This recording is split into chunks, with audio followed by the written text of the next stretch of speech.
7 Americans are dead, 18 are wounded. A drone slipped through air defenses at a civilian port in Kuwait on day 1 and killed 6 soldiers in a triple-wide trailer that served as their operations center. A 7th died Sunday from wounds sustained in a separate attack in Saudi Arabia. Their bodies returned to Dover Air Force Base on Saturday. Trump and senior officials attended the dignified transfer. Chairman of the Joint Chiefs, General Dan Kane, said at the Pentagon on Monday that more casualties are expected and that this is major combat operations. That was day 3. It is now day 9. The Kuwait attack that killed 6 of the 7 is the most operationally significant single Iranian strike of the war against US forces. An Iranian one-way attack drone evaded air defenses and struck a makeshift operations center at the port of Shuaibah just after 9 in the morning local time on March 1st. There were dozens of people at the site. The drone hit the center of the building. With the structure still burning, it took time to recover everyone. Hegseth described the mechanism at a Monday press conference. Air defenses intercept most incoming projectiles, but occasionally one gets through. He called it a squirter. On that morning at Shuaibah Port, a squirter killed 6 American soldiers from the 103rd Sustainment Command, an Army Reserve unit based in Des Moines, Iowa. They were not frontline combat troops, they were logistics and sustainment personnel supporting the operation from what was assessed as a relatively protected position at a civilian port. The drone found them anyway. That gap in air defense coverage on day 1 is directly connected to the second crisis now developing on day 9, and the numbers behind that crisis are specific, confirmed, and alarming. The United States currently employs 3 primary systems to intercept Iranian projectiles. The Patriot PAC-3 MSE handles lower and medium altitude threats at approximately $3.9 million per interceptor. The SM-3 sea-based system handles medium to high altitude threats. And THAAD, Terminal High Altitude Area Defense, handles Iran's most powerful ballistic missiles at approximately $15.5 million per interceptor. All 3 systems have performed with nearly 100% effectiveness against Iranian salvos since day 1. That effectiveness is the problem, because intercepting at nearly 100% against the volume Iran has been firing means the United States has been burning through interceptors at a rate the industrial base was never designed to sustain.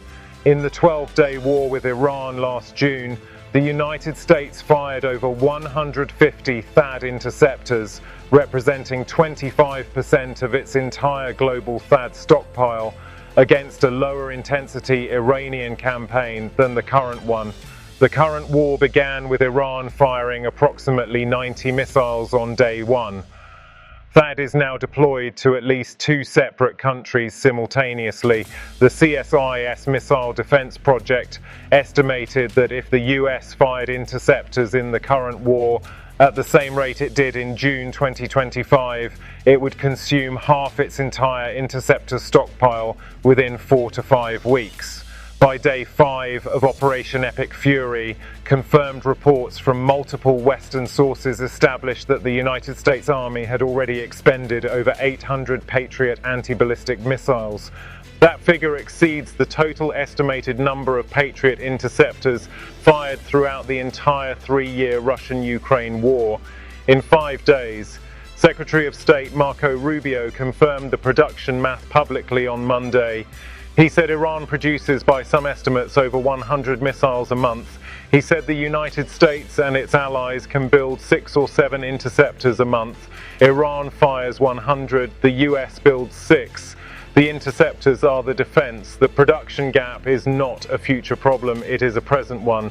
The Pentagon confirmed a direct Iranian strike destroyed a THAAD AN/TPY-2 radar at Muwafaq Salti Air Base in Jordan in the opening days of the war. A single THAAD radar costs $300 million and takes years to replace. With that radar offline, the gap in high-altitude surveillance coverage over the eastern approach corridor is real and confirmed. An AN/FPS-132 early warning radar in Qatar was also damaged in a separate Iranian strike. Defense analyst Ryan Brobst told Bloomberg the THAAD radar loss would mark one of Iran's most successful attacks of the war.